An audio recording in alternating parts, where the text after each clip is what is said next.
तस्य संजनयन् हर्षं कुरु वृद्धः पितामहः।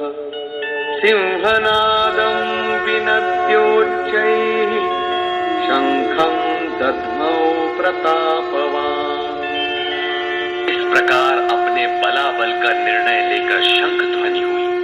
शंख ध्वनि पात्रों के पराक्रम की घोषणा है कि जीतने पर कौन सा पात्र आपको क्या देगा। कौरवों में वृद्ध प्रतापवान पितामह भीष्म ने उस दुर्योधन के हृदय में हर्ष उत्पन्न करते हुए उच्च स्वर से सिंहनाद के समान भयप्रद शंख बजाया। सिंह प्रकृति से भयावह पहलू का प्रतीक है। घोर जंगल के नीरव एकांत में शेर की दहाड़ कान में पड़ जाए तो रोंगटे खड़े हो जाएंगे, हृदय कांपने लगेगा। यद्यपि शेर आपसे मीलों दूर है। भय प्रकृति में होता है, परमात्मा में नहीं। वो तो अभय सत्ता है। भ्रम रूपी भीष्म यदि विजयी होता है तो प्रकृति के जिस भयारण्य में आप हैं उससे भी अधिक भय के आवरण में बांध देगा। भय की एक परत और बढ़ जाएगी, भय का आवरण घना हो उठेगा। ये भ्रम इसके अतिरिक्त और कुछ नहीं दे सकेगा। अतः प्रकृति से निवृत्ति ही गंतव्य का मार्ग है। संसार में प्रवृत्ति तो भवाटवी है, घोर अंधकार की छाया है।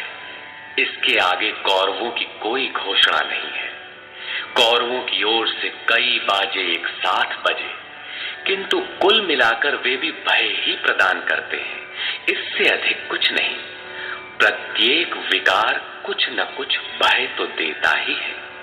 इसलिए उन्होंने भी घोषणा की, ततः शंखाश्च भैर्यश्च प्रणवानक गोमुखाः सहसैवाभ्य हन्यन्त सशब्दस्तु मूलोऽभवत्।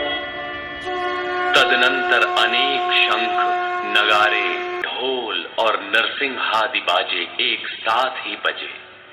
उनका शब्द भी बड़ा भयंकर हुआ। भय का संचार करने के अतिरिक्त कौरवों की कोई घोषणा नहीं है। बहिर्मुखी विजातीय प्रवृत्ति सफल होने पर मोहमय बंधन और घना कर देती है। अब पुण्यमयी प्रवृत्तियों की ओर से घोषणाएं हुई, जिनमें पहली घोषणा योगेश्वर श्री कृष्ण की है।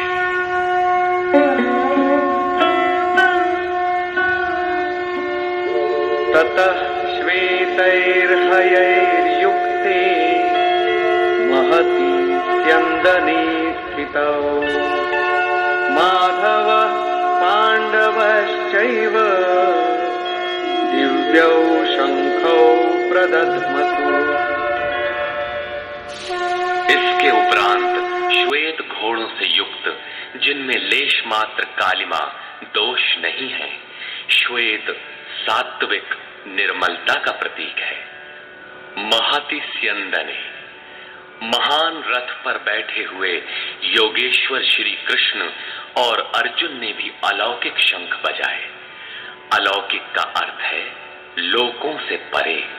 मृत्युलोक, देवलोक, ब्रह्मलोक, जहां तक जन्म मरण का भय है, उन समस्त लोकों से परे पारलौकिक, पारमार्थिक स्थिति प्रदान करने की घोषणा योगेश्वर श्री कृष्ण की है। सोने चांदी काठ का रथ नहीं, रथ अलौकिक, शंख अलौकिक, अतः घोषणा भी अलौकिक ही है।